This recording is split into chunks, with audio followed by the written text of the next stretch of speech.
Hi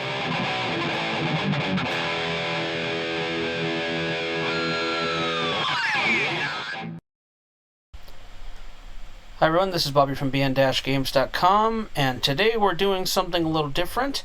This is my 1976 Ibanez Les Paul copy. This is one of those known as the lawsuit era copies. I bought this about 6 months ago, and I really have no way of verifying its authenticity, you could say. But I think it is real, and I haven't really played it because when I bought it, something went wrong with the bridge pickup, and my brother Timmy, who's coming over in a little bit, who's really good with soldering and that sort of thing, he's going to come and try to fix it, and I'm going to film some of that.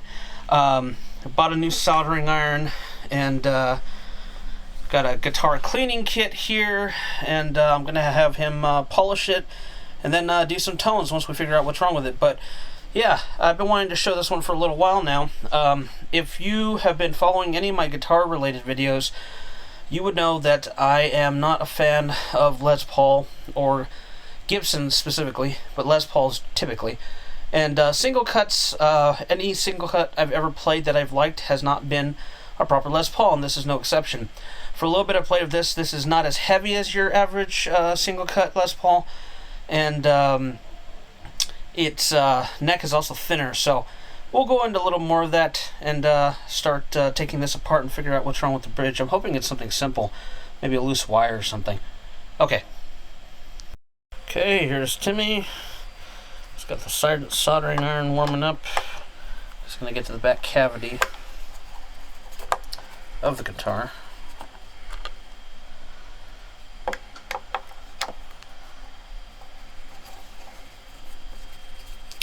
That says made in Japan, doesn't it? Yeah, it does. You can also tell someone probably took the neck off because it's upside down. You know what? I didn't even notice. I thought it was a set neck. No, it's a bolt-on, but you can tell because, I mean, you know, normally it would be like this, so they probably put it on. They weren't paying attention. Well, I don't want to take it off, but I'm sure maybe if we took it off, we could try to figure out if it's genuine lawsuit era. I think it is. It is. Ibanez didn't make this body style after that until like the late 2010s. No, when they went back to the art. What I'm saying is it not? I'm hoping it's not a copy of a copy. You know what I mean? You mean a fake?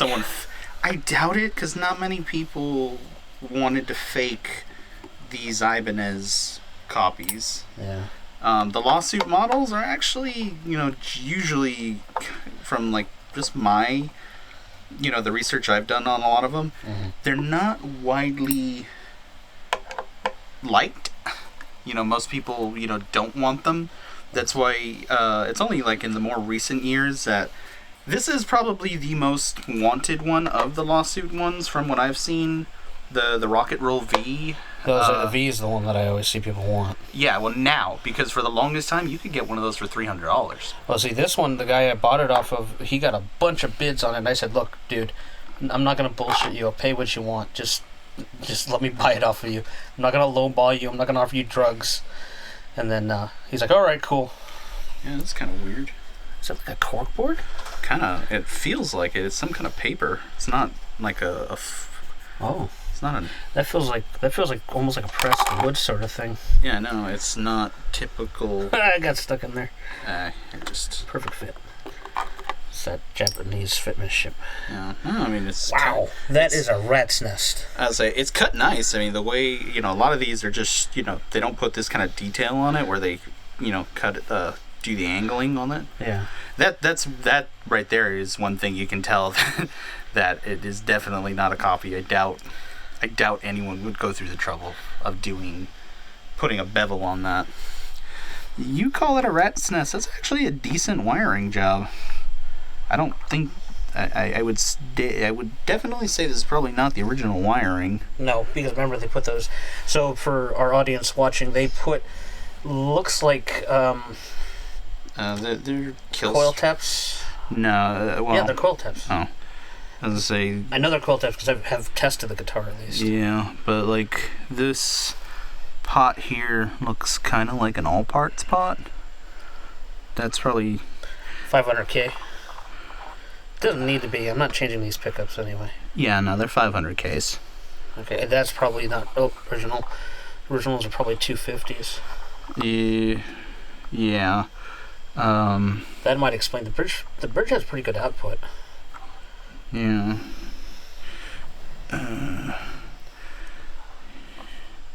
Yeah, I mean, the only one problem with me trying to figure this wiring job out is because this is a custom job. That's more looking at see anything broken. Wait. Yeah, well, that's why I'm kind of moving the wires a little bit to try and see if there's anything I see moving. I will definitely say this was not professionally done.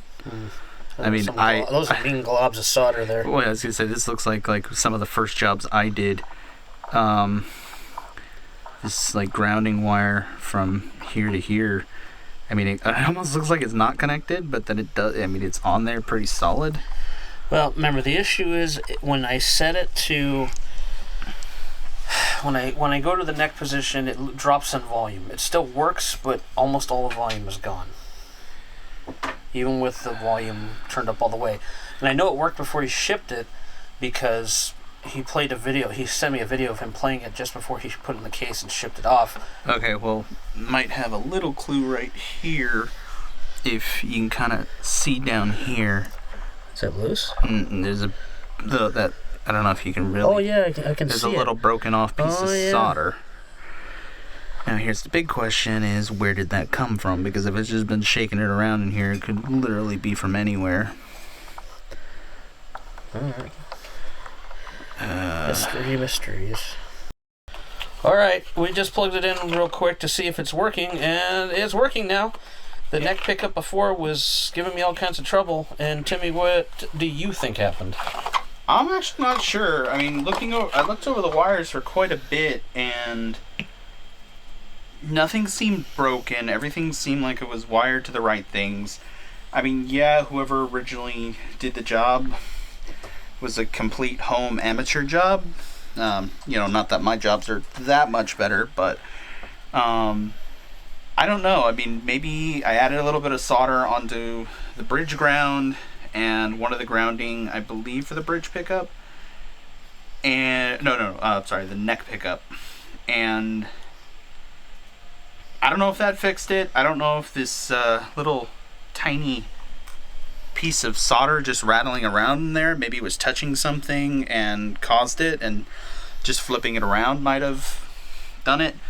Maybe moving the wires, maybe there was something that was touching. I mean, there's a few scenarios that run through my head that could possibly have done it, but that's why I can't honestly say for sure what did it, because I mean, all I did was add a little bit of solder to a couple of the grounds and pull this little tiny piece of solder out of the cavity. But it's working now. I didn't take off any of the wires. I didn't rewire anything. It's just gonna be one of those mysteries. It works now. Yeah, and you said these aren't coil taps or coil splits. Right? Yeah, these are coil splits. So once you activate it, that's the thing. I don't know. I mean, I'd have to really look at it more, but then, I mean, could have even put them in backwards for all I know. Usually, with this, once you turn it on, it kills one of the coils. Usually they do it for the coil that's closest to the bridge. Maybe they did it, opposite, because that's the thing. You can choose which one you want to do it. Most people and most guitars I've seen always do it for whatever's closer to the bridge. I mean, if it was me, I would do bridge and then the neck. That's my personal preference, but I mean, that's why you can, I mean, you could do both these and this, however you want to do it when you're splitting coils, really. All you got to do is figure out which wire controls which coil. I mean, these are coil splits. These are definitely not coil taps. Coil taps are much more, the wiring in there would be a lot messier and more difficult if it was actually tapped, because the tap goes right into the pole pieces, and that's where I think you actually have to take the pickup apart and wire to the poles. I've never done that, so I mean, I could even be talking out of my ass. I've read up a little bit on it, not a lot, so I can't really say there. But like you remember my old Strat, I had put that in an invader in the bridge, and I had split it to just go to the bridge because I wanted it as close there as possible. So that's how I do know these are coil splits. Especially since they're only like on one position on these. Yeah. So, yeah. No, I mean, sounds great though. And for being as old as it is, it's a it's like a good looker. 45. It has some. It's got some good character on it. It has some chips here and there, but for 45 years old, it looks better than I ever will at 45. The split is very noisy, but well, that has to do with the pickups. I mean, these pickups aren't all that quiet, even though they're humbuckers. And then, like I said, I mean, the wiring job in there is a mess. To make it sound a little bit better, I could probably redo the entire wiring with new pots, new wire, and everything. It would take a long time because I'd almost have to take this out in piece, rebuild it outside of the guitar, and then put it back in. Yeah. To kind of clean up all that unshielded solder. So that could be part of why it sounds so noisy, but also just that it could be that these pickups are just wired. I mean, well, the way they're wound and everything, that could they could be like extra hot pickups, and once you do that, you're essentially turning a humbucker into a single coil. Yeah. You know how a single coil can it's not humless. Yeah, it's just noisy just sitting there. So yeah, that combined with like I said, the pound of solder that's in that cavity with all that stuff, that could be one of the reasons why it's so much louder. But I mean, that's where it's like, yeah, I mean, if you want to go through the whole project of replacing this entire setup and doing it basically from scratch, that would be the only way I can think of to possibly quiet it down. And I don't know exactly how these pickups sound when they're properly installed, because like I said, I mean, the mess that's in there, if I knew how these sounded, then I could tell you, how, if it was going to be any better or, just as bad. Yeah. Without knowing that, I couldn't say, but it would clean it up a little bit, but I don't know. I don't know. I like it the way it is. I mean, it's hot. I wouldn't say this is probably a studio piece. This thing got played on stage. I'm sure. Yeah, no. This thing's been thrown around. It's seen its gigs and better days, but I'm just talking about like the wiring inside. I mean, I don't necessarily know if this would be one of those ones you'd have in a studio. Be like, oh yeah, go grab the Ibanez off the wall. Well, it's the only thing I know about it history-wise is it came from Chicago. That's where I bought it. Bought it from someone in Chicago, and the headstock has a music company. What does it say? I want to film it anyway. No, on the back. Sorry, on the back of the headstock. Modern Music, 5825 West North Avenue, Chicago, Illinois. Yeah. I don't know if this has lived its entire life in Chicago, but that's definitely the last place it was from, because the person I bought it from was based in Illinois. Well, I mean, I can say it didn't live its whole life in Chicago because it was made in Japan. It was probably a Fujigen one. Fujigen is the best. Yeah, but no, I mean... Yeah, I think my Talman's a Fujigen also. And my 707. Yeah, your 707 definitely is. Yeah. Yeah. I still get comments on that video. The video is 10 years old and I still get people commenting on it. Yeah, well, it's actually going up in popularity. I mean, the prices on those things have skyrocketed in the last few years. And it's because they're so rare now. Especially most people trashed them. Yeah, I've seen some bad ones on Reverb. Well, it's not only that. It's like people would take the stabilizer bar off. I'm in a group and I literally seen one where someone took the bridge and the neck and put it on a Telecaster. Oh, God. The thing that seems to be the hardest thing to find on those is that plastic The plastic. Oh, the leg rest bit. No, where it shows the knob letters. Oh no, those you can buy. Well, maybe if The you want original. if you want an original, because repros I see them all the time. You can get it for like $15. Uh-huh. But the hardest part I've seen is the leg rest bit that mine's missing. A lot of people, Steinberger makes a little attachment I want to buy because they've told me it fits it perfectly. Uh-huh. But I mean, I have literally seen just one of the clear knobs on that one go for like $75 for one knob. And the synth adjusters are even more. And even then, I've only seen like 2 on there.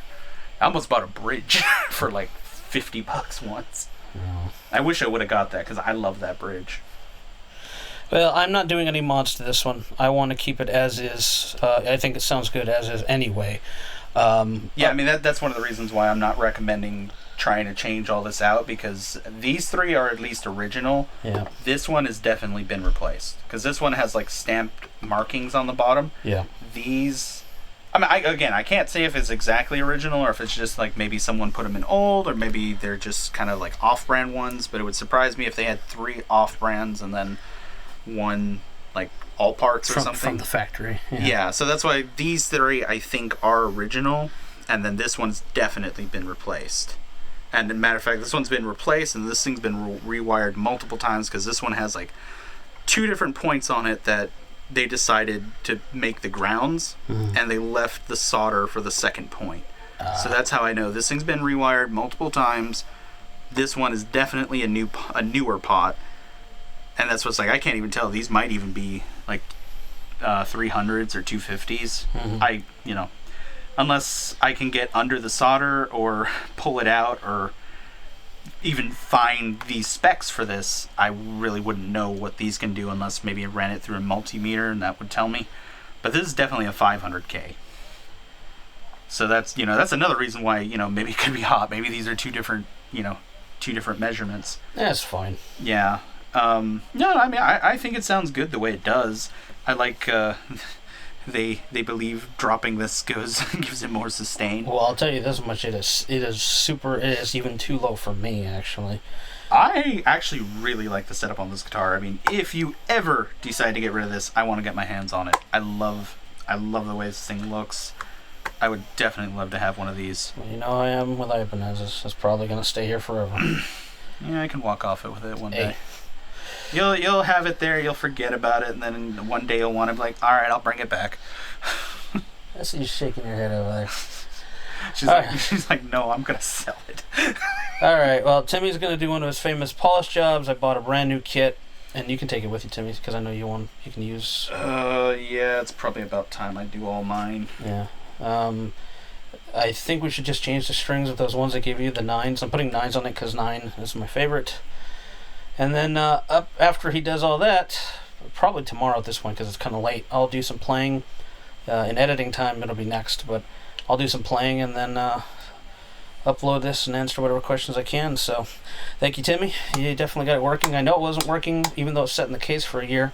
It wasn't working when when you pulled it out. When I pulled it out, so yeah. I mean, I don't know if I did do something, or maybe, like I said, just that little piece falling out maybe fixed it. I can't say I actually really did much, but I put a little more solder on the grounds, so shouldn't be worried about them busting, because the bridge ground looked okay, but some of the grounds, there was like 2 grounds that are connected from pot to pot, that they looked a little bare on the solder, so I just added a little bit to kind of cover them up a little better.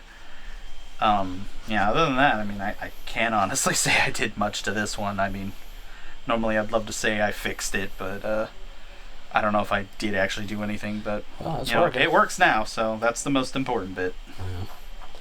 Alright, up next is some playing.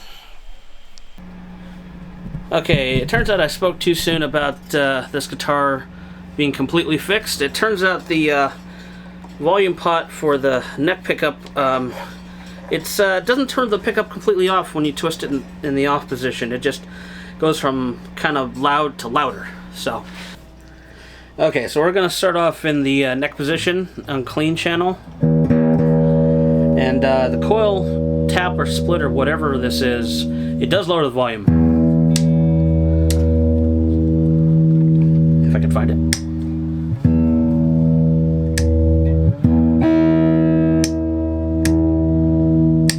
So it does work in the up position it's on.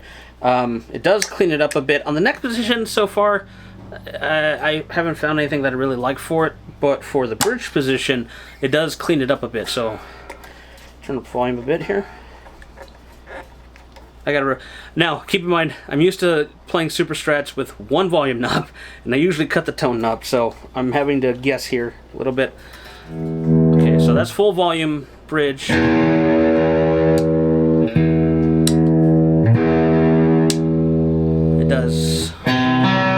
It does kind of brighten it. Okay, so this is full volume on the bridge position.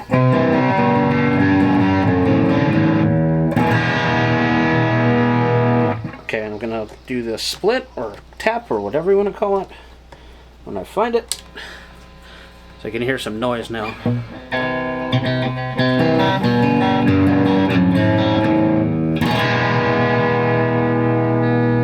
Still tuning this thing, but it does make it more glassy, it's warmer without it. It's alright.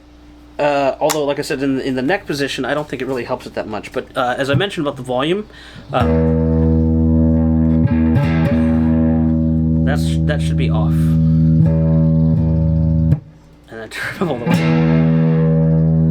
So, neck position, it's okay. You know, most of the time I'm playing in the bridge position anyway, and eventually I'll fix it, but... do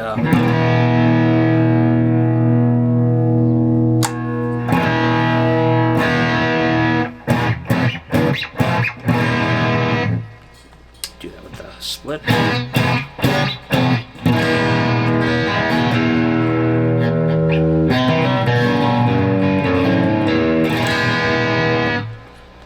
That sounds pretty good. And as you can hear, it's breaking up at full volume without it. So, anyway, really want to play this thing as with gain, so let's switch to the gain channel. Alright, we're going to start on the gain channel in the bridge position, because that's what I mostly play on most of my guitars anyway. You know, this guitar I'll probably play a lot of rhythm stuff for when I, you know, get used to it. The fret wire on this is really small. I'm not sure if this is the case with a lot of vintage guitars of this era or even before that, but you know, they're definitely not jumbo frets by any stretch of the imagination, and the strings are really low. I mean, they're a lot lower than I'm used to. Even with my Super Strats, I wouldn't even have it this low, but not a big deal. I'll get used to it. Eventually get this thing professionally set up, because that's what you should do in this kind of case. Also fix that volume pot issue. But for now, so just put a little bit of gain. That's like at 1.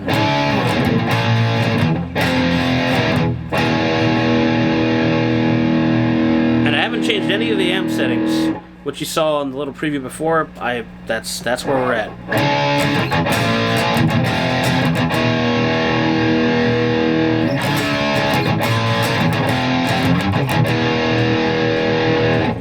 Turn it up all the way.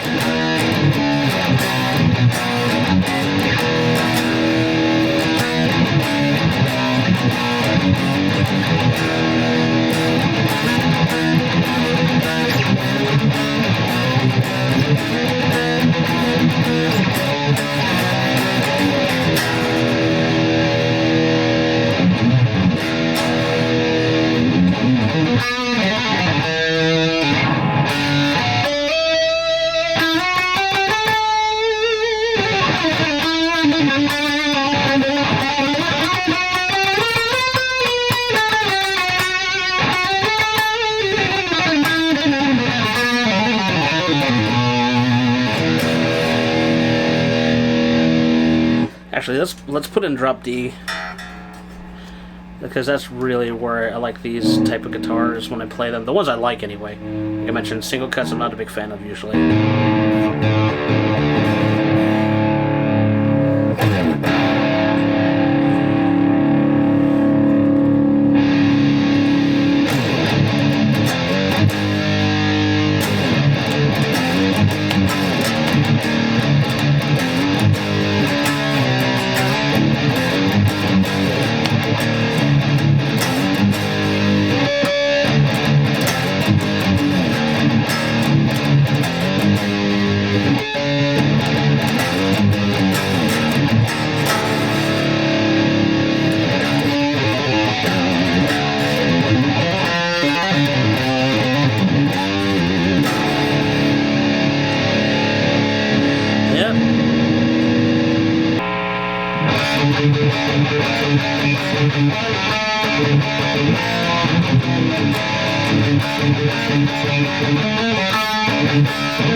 This is going to take some getting used to with these thinner fret markers. I have a hard time with the faster stuff on this thing, but as a rhythm machine, I like it a lot. I like how full it is.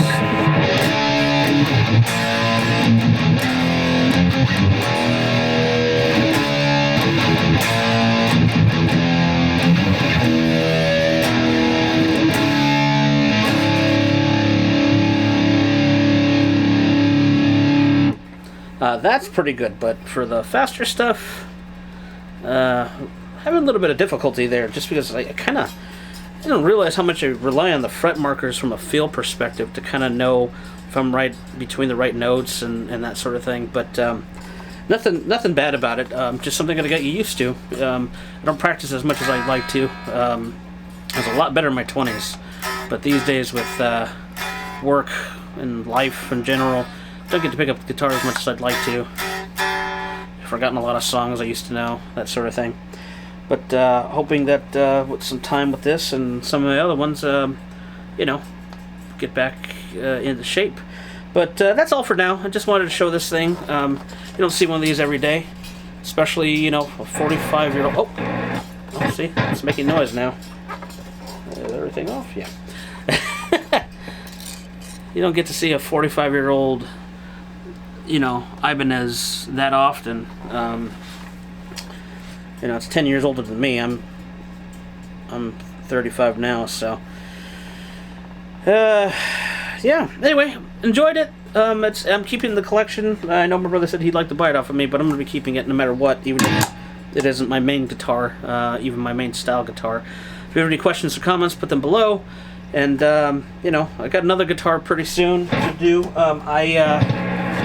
I picked up this red 1991 RG550 Super Strat. This is more my jam. This is more my style. I'm more comfortable with this type of guitar. I need to tune it again still. I need to do a little bit of work on it before I do any video of it. But I feel much more comfortable with this. And Jesus, I can feel the fret wire. God, that makes such a difference. Another old guitar. This is 30 years old today. And look at the condition of this thing. There's like almost not a mark on it. You know? And I checked the serial number, and I'm pretty sure this is legit. Believe this was made, if I checked correctly, September of 1991 in the Fujijin factory. So this one has its original pickups, and like I said, I bought this one about 2 months ago at this point, so I'm going to do a video of this one pretty soon. But this is what I usually play, this sort of thing. Spoiler, the original RG550 plays, feels, and sounds different than the 2019 RG550 Purple Genesis that you would have seen before, the reissue. They are not the same guitar, you know, in a lot of significant ways. Anyway, again, put your comments, questions below. Thanks for watching, and please subscribe.